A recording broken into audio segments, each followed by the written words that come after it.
Welcome to our fourth week of Sociology 101. I'm going to do just a short little video right now to talk about your assignments, and then we have two more videos after this for your lecture. So we have four things happening this week for your assignments. There is a discussion board, there's a response journal, a lecture, and a lecture quiz. We also have a midterm exam. So, if you haven't done so yet, why don't you pause right now and go ahead and open your lecture quiz. Okay, so I want to take a couple minutes to talk about your midterm exam.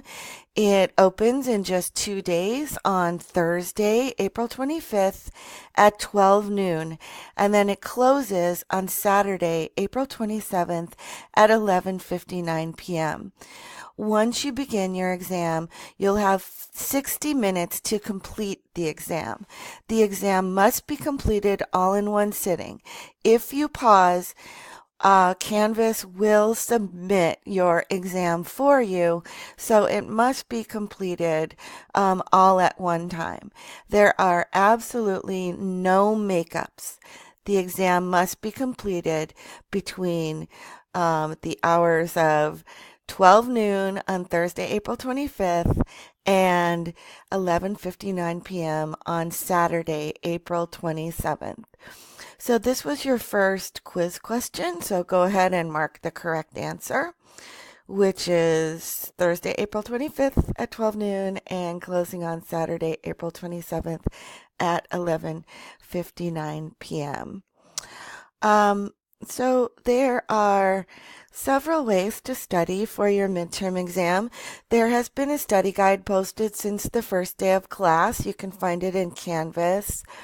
And I recommend that highly for guiding your studying.